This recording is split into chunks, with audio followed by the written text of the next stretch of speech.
네, 부산 이슈 꼼꼼하게 짚어드리는 시간입니다. 오문범의 좀 부산 YMCA 오문범 사무총장님 모셨습니다. 안녕하십니까? 안녕하십니까? 안녕하십니까? 예, 반갑습니다. 오늘 첫 소식 바로 만나보겠습니다.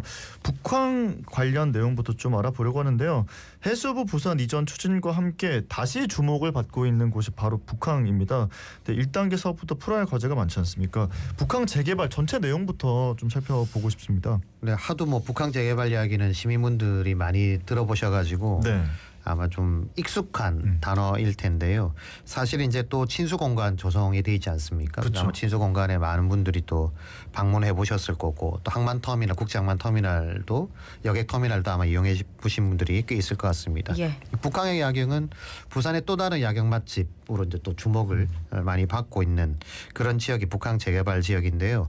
이 사업은 1, 2, 3단계로 나눠져 있습니다. 네. 1단계는 잘 아시는 지금 북항 재개발지라고 할 수 있는 그 공간이고 총 사업비가 2조 9,929억 원을 들여서 예전에 북항 1부두부터 4부두 그리고 중앙부두, 여객부두까지 약 155만 제곱미터를 대상으로 해서 해양관광 거점 지역으로 개발하고 있는 지역이 바로 1단계 구간이고요.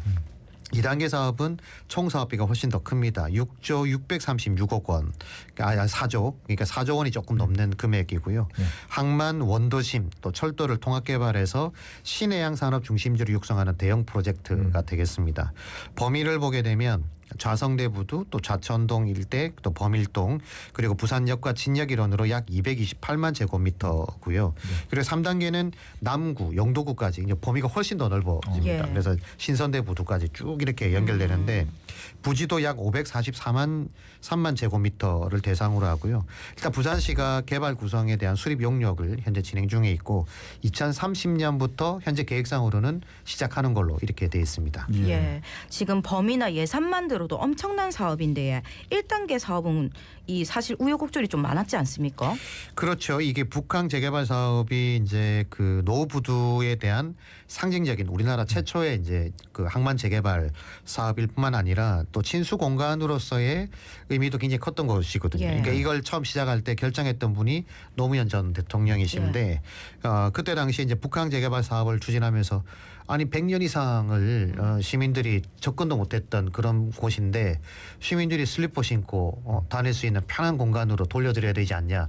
이 말 때문에 굉장히 유명해진 그런 부분들도 있습니다. 이렇게 이제 사업이 추진되게 됐는데요. 네. 근데 사실 현재는 랜드마크 부지를 중심으로 해서 굉장히 논란이 계속 커지고 있었죠. 이전부터. 그러니까 복합 리조트 개발이 처음에 추진이 됐었습니다. 그러니까 그 마리나 샌즈라고 하죠. 이제 예. 그 싱가포르의 이제 그 상징적인 그걸 뭐 유치한다 해서 복합 리조트를 해야 된다 해가지고 막 굉장히 논란이 많았었습니다. 저도 그때 막 논란의 한 중심에 뛰어들기도 했었는데 그때 이제 했던 게 오픈 카지노. 그러니까 이제 내국인도 들어갈 수 있는 네. 카지노 사업을 유치를 해서 이걸 이제 복합 리조트로 개발을 해야 된다 해서 굉장히 논란들이 컸던 부분들이 있었고요.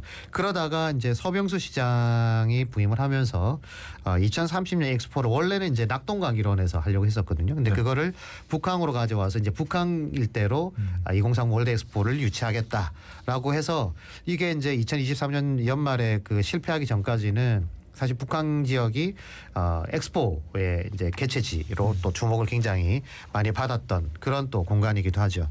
그러다가 엑스포 유치가 실패되고 난 다음에 그 이후에는 계속 공전을 거듭하고 있는 상황이고 랜드마크 부지는 이미 2차례 유찰이 됐고요. 그리고 지금은 새로운 사업자를 이제 공모해야 될 이런 이제 입장에 있습니다.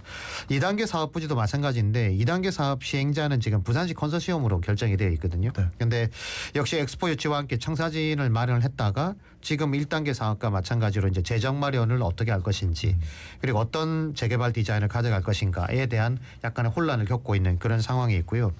아까 사업비가 4조 원이 조금 넘는다고 말씀드렸지 않습니까? 예. 근데 이것도 당초 2022년도에 그 예비 타당성 조사 기준을 따르면 이 4조 원 중에 3,043억 원 정도는 정부가 부담을 하고 나머지 3조 7천억 원이 넘는 돈을 사업 시행자가 마련을 해야 됩니다. 예. 그러니까 투자 유치를 하든지 예. 이렇게 마련을 해야 되거든요. 이제 거기에 덧붙여서 이제 2단계 개발지가 22년도에 10월 예타 대비 사업비가 약 7천억 정도가 증액돼 있어요. 예. 3조 거의 4조 원에 가까운 돈을 또 모아야 되죠. 예. 그러니까 이제 이런 부분들이 이제 굉장히 큰 부담으로 작용하고 있다고 볼 수 있겠습니다. 네. 그러니까 지금 사업비도 크게 늘어나고 있고 1단계 구간도 아직 절반 가량이 미분양 상태인 걸로 알고 있습니다. 네.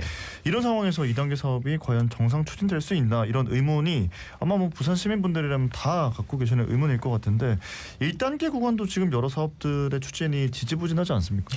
그렇습니다. 그러니까 크게 보면 가장 상징적 공간인 랜드마크 부지가 지금 계속 공전을 네. 거듭하고 있는 상황이고요. 사실 3차 입찰도 지금 그 결과를 예측하기가 굉장히 어렵습니다.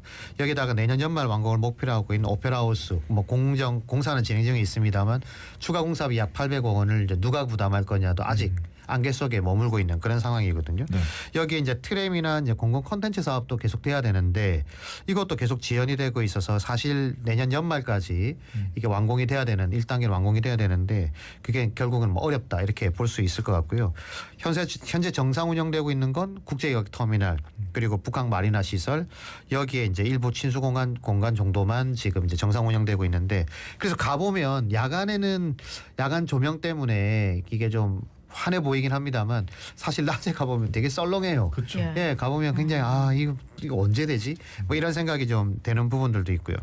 여기에다가 이제 상업 업무지구에 이제 지금 레지던스 시설이 건립돼 있지 않습니까? 네. 근데 얼마나 말이 많습니까? 거기도 지금 굉장히 말이 많은 상태고 2단계 구간도 그 22년 8월 예타 후에 23년 8월에 이제 부산시 컨소시엄이 사업 시행자로 지정됐지만 여기에 이제 지금 아까 복합 구간이라고 말씀드렸잖아요. 그러니까 항만, 철도, 배후 부지가 결합돼 있는 복합 개발이다 보니까 이걸 디자인하고 조정하는 게 굉장히 어렵습니다. 이제 그러니까 철도를 재구조하는 문제도 있는 거고요. 네. 또 항만 시설에 대한 부분들 원도심까지를 연결해서 이제 이걸 하려고 하다 보니까 이걸 어디 구간까지 또 얼마의 사업비가 들어서 이걸 어떻게 또 재구성하고 하는 이런 그 재무성 자체가 지금 확보돼 있지 않은 그런 문제가 있고 결국 재무성이 떨어지다 보니까 이제 이 컨소시엄에 참여하고 있는 각 그 부처들, 기관들 간에 서로 이견이 있는 거죠. 그러니까 이걸 어디까지 부담할 것인지, 누가 뭘 할 것인지, 또 역할이라든지 이런 것 때문에 이제 그 사업 계획을 수립하고 있는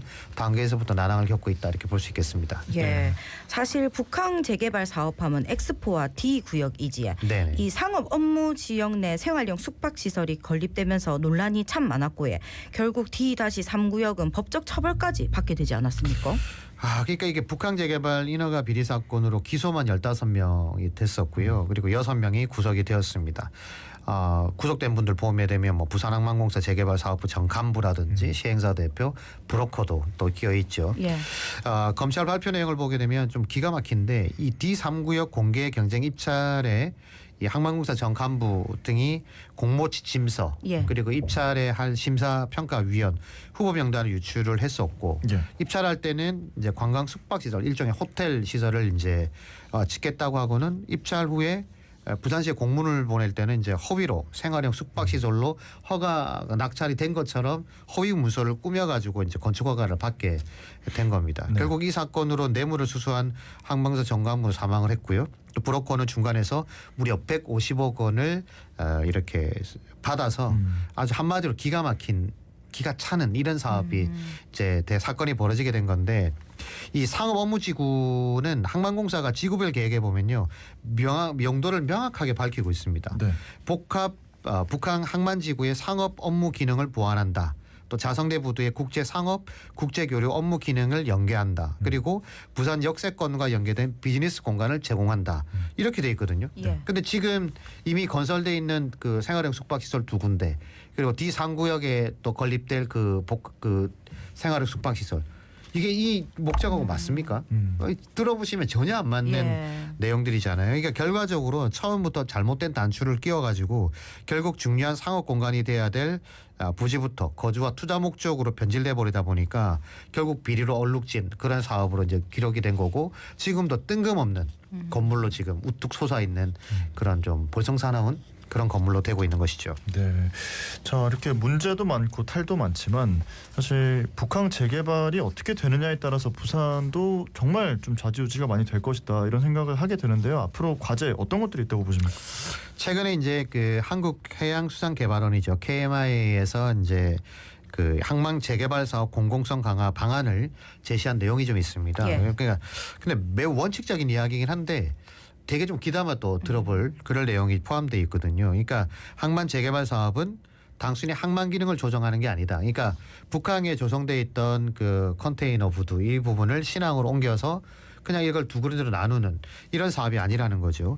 그리고 공공성을 강화해야 된다라고 하는 이제 그런 내용이 포함되어 있는데 거기서 지역과의 균형 발전을 도모하는 굉장히 핵심적인 정책이라고 일단 발표를 하고 있습니다.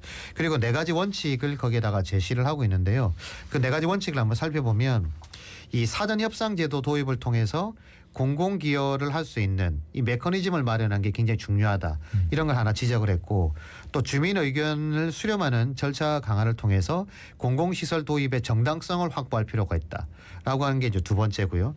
또 쾌적한 경관 조성과 접근성 개선을 통한 도시계획 기준을 강화해야 된다라고 하는 것도 세 번째로 제시가 되어 있습니다. 네 번째는 개발 이익의 지역 재투자 활용 방안을 검토해야 된다.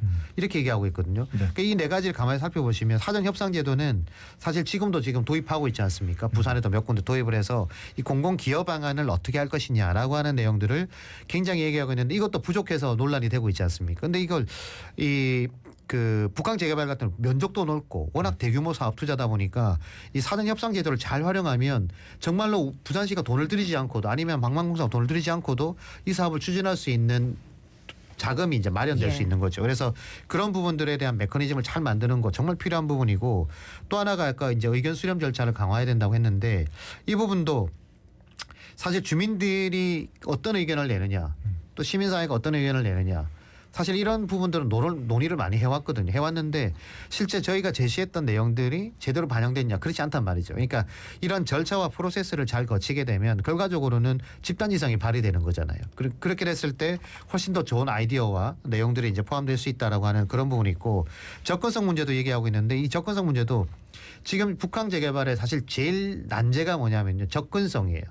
그러니까 승용차가 아니고 대중교통, 그러니까 트램도 늦어지고 있지 않습니까? 예. 이것도 뭐 타당도 조절을 하고 있는데, 그러니까 트램이라든지 아니면 여러 가지 접근 경로를 확보해서 들어가야 되는 거죠. 싱가포르가 가장 성공했던 가장 큰 케이스 중에 한 가지는 접근성입니다. 도로를 확보하고 예. 들어갈 수 있는 공간, 이런 공간들을 대폭 확보했기 때문에 사실 시민들 그 관광객들 입장에서는 누구나 쉽게 접근할 수 있어야 친수 공간으로서의 기능 이런 것들이 커질 수 있다라고 하는 것이죠. 그리고 개발 이익을 당연히 지역에 재투자를 해야 이게 끊어지는 효과가 생기지 않지 않습니까? 그러니까 부산역의 건너편과 이 북한 재개발 지역의 서로의 연계성을 높여야 원도심도 살고 재개발지도 살고 이렇게 되는 건데 어쨌든 그런 부분을 굉장히 적절하게 제시했다라고 하는 것을 좀 귀담아 볼 필요가 눈여겨볼 필요가 있는 거고요.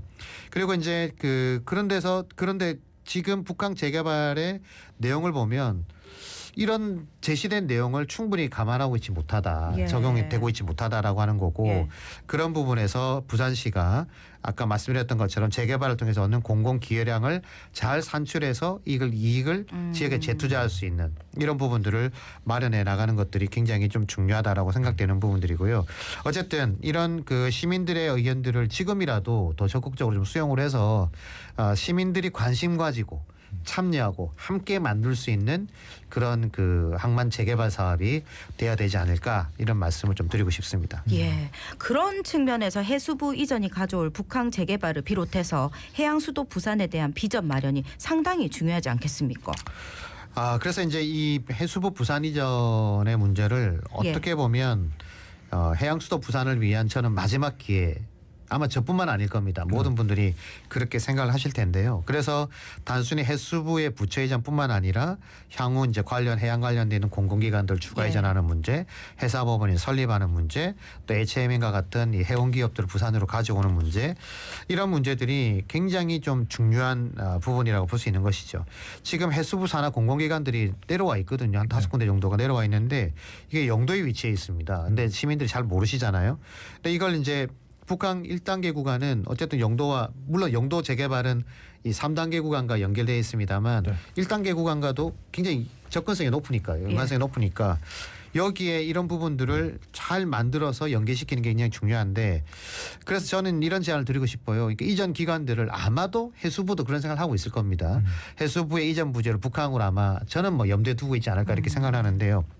이럴 그 기관들과 기업 또 해사법원 이런 부분들을 북항에다가 최적화 이제 집접화시키는 거죠. 하나의 클러스터로 이제 만드는 부분들인데 이게 굉장히 중요하다고 생각됩니다. 그리고 기존 그 해수부의 이제 이런 부분들을 같이 구간도 활용하고 뿐만 아니라 이제 이전 시기를 좀 고려할 필요도 있지 않습니까? 근데 2단계 구간을 다시 해야 되는데 2단계 구간이 상업적으로 지원할 수 있는 그래서 거기에 이제 주거 시설도 들어가고 그래서 이제 그 우리가 이제 그 주거와 그다음에 또 일할 수 있는 이런 것들이 같이 이제 공간이 활용돼야 되는데 예전에 부산시가 그런 부분도 구상을 좀 했었거든요. 그래서 2단계 구간을 좀 더 활용해서 폭넓게 보면 그런 구간까지를 같이 다 확대해 나간다 그러면 굉장히 좋은 대안이 될 수 있을 거라고 하는 생각이 듭니다. 그래서 해수부를 필두로 해서 해운 기업 또 해양 공공기관 등이 넓은 공간에 집접함으로써 얻을 수 있는 공간의 상징성, 효율성이 확보될 수 있으니까 이런 부분들을 좀 부산만의 어떤 색깔을 좀 입힐 수 있는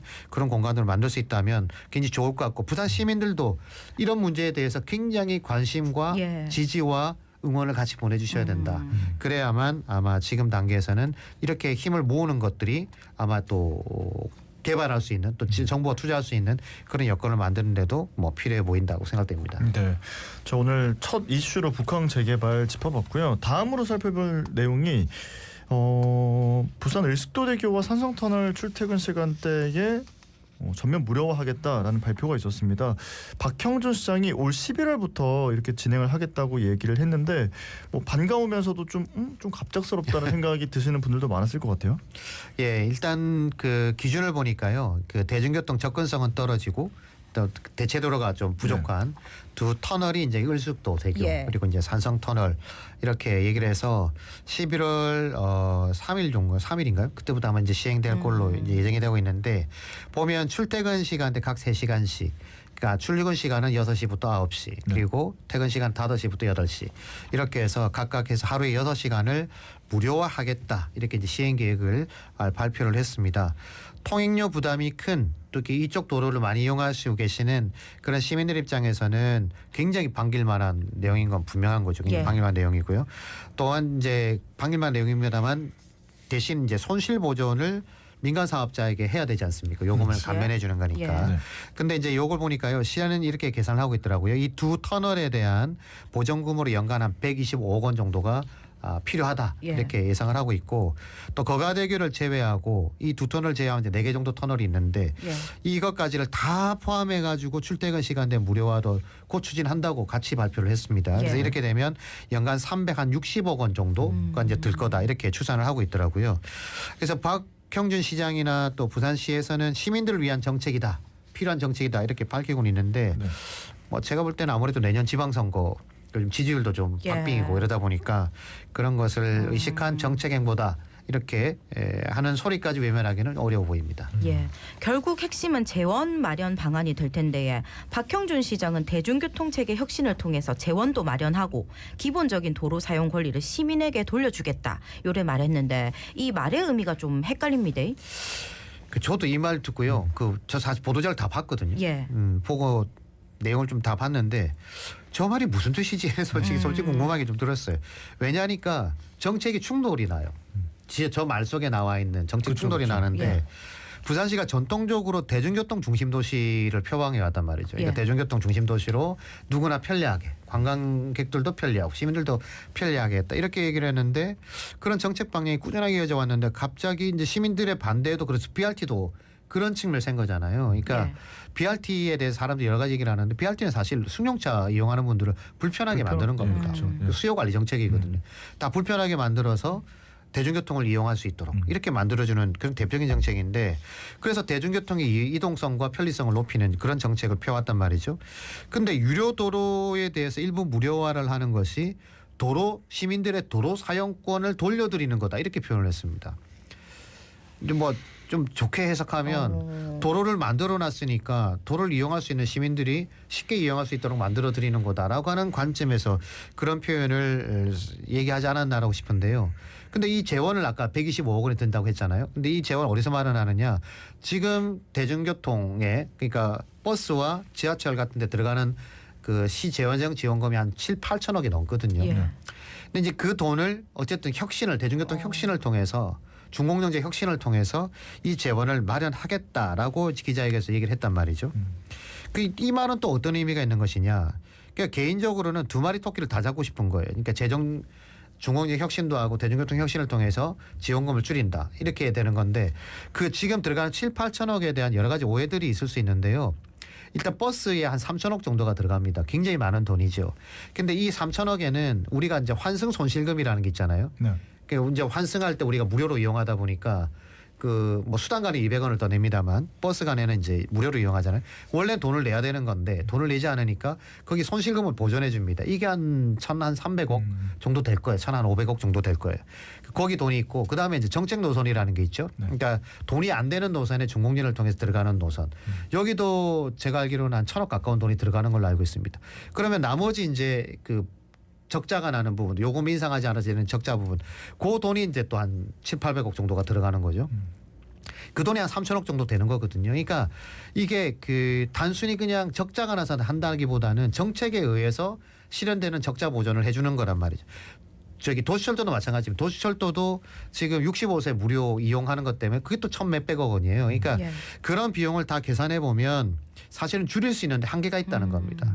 물론 125억 원이니까 뭐 7, 8천억에 125억 원을 줄일 수 있다고 볼 수 있겠지만 결국에는 그거는 그 버스를 줄이거나 아니 배차를 줄이거나 운영을 줄이거나 하지 않으면 사실은 현실적으로 어려워요. 그러니까 아니면 인건비를 줄여야 되는데 그것도 어렵죠. 그러니까 이런 여러 가지를 생각해 보면 이게 두 마리 토끼를 잡기 쉬운 것인가? 물론 뭐 줄이면 억지로는 줄일 수 있을 겁니다. 근데 그게 쉽지 않다는 거고 대중교통은 교통 약자 중심적인 정책이고 유료도로는 일반 도로보다 이용료를 내더라도 더 빠른 이동을 위한 선택적인 수단이라고 우리가 고려해 보면 이 둘을 같은 시각에서 보는 게 좀 이해가 안 되는 부분이 있는 거고요. 결국 대중교통의 혁신이라고 하는 것도 같은 맥락인데 결과적으로 종합적으로 이런 겁니다.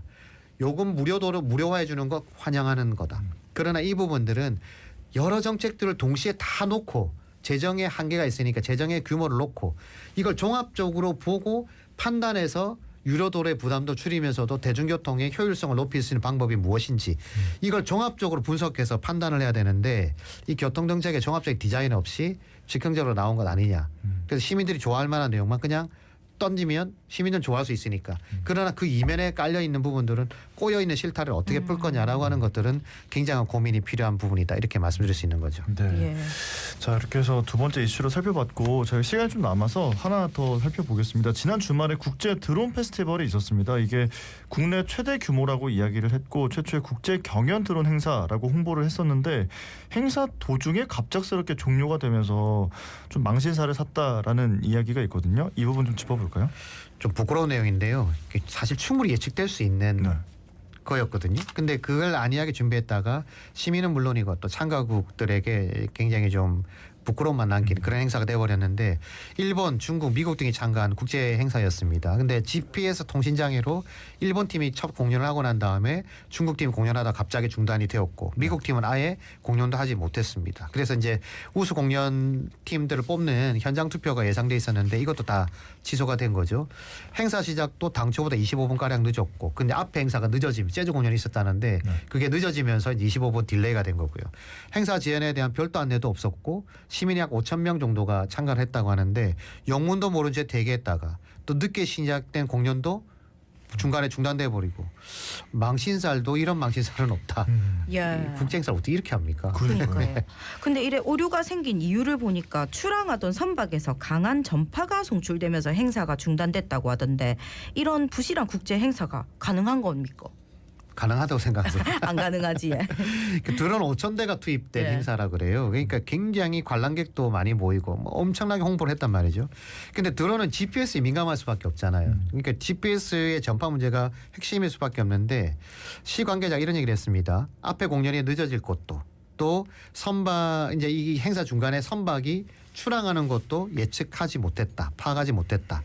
이 정도 수준의 국제행사 하면 안 됩니다. 이런 것도 예측 못할 정도로 어떻게 국제행사를 합니까? 이게 행사가 부산시와 국토부가 주최를 했고요. 그다음에 이제 민간 기업이 이제 요거를 이제 주관을 했던 행사인데 물론 현장에서 갑작스럽게 이렇게 하다 보면 굉장히 우왕좌왕했겠죠. 해혼란스럽고 또 시민들이 갑자기 퇴장하다 보니까 안전요원도 제대로 이제 시간이 갑자기 땡겨지니까 안전요원도 제대로 이제 확인이 안 됐던 그런 문제였는데 결국에는 플랜 B도 없이 행사를 했다는 것밖에 안 되는 거잖아요. 이게 GPS에 민감하니까 행사가 잘못될 수도 있고 이미 광안리 해수욕장에서 이런 문제가 있었고요. 그러니까 충분히 예측할 수 있었는데 그러지 못했다. 특히 이 행사가요.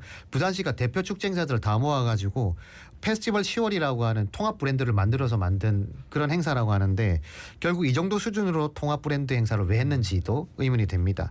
이름만 좋다고 좋은 행사가 되는 것도 아니니까요. 기본에 충실할 때 가장 좋은데 가장 기본이 뭡니까? 철저한 사전 준비, 그다음에 맞습니다. 플랜 B 만드는 거, 예. 안전에 대한 이 세 가지가 가장 기본적인 거잖아요. 근데 이 세 가지가 하나도 안 지켜진 거 아닙니까? 이런 행사는 하면 안 된다. 하려면 정말 기본에 충실한 행사를 해야 시민들이 최소한의 안전과 만족도를 예. 높일 수 있는 행사인데 앞으로 정말 부산시가 행사만 자꾸 한다고 좋은 게 아니라 이런 걸 철저하게 준비를 해서 해야 망신살 두 번은 안 당할 거다. 이런 생각이 듭니다. 네, 관광객 많아진다고 하는데 좀 견고하게 준비해서 이런 일이 다시 없기를 바라겠습니다. 자, 오늘 말씀 여기까지 듣고 보내드립니다. 고맙습니다. 고맙습니다. 감사합니다. 네, 지금까지 부산 YMCA 오문범 사무총장님과 이야기 나눴습니다.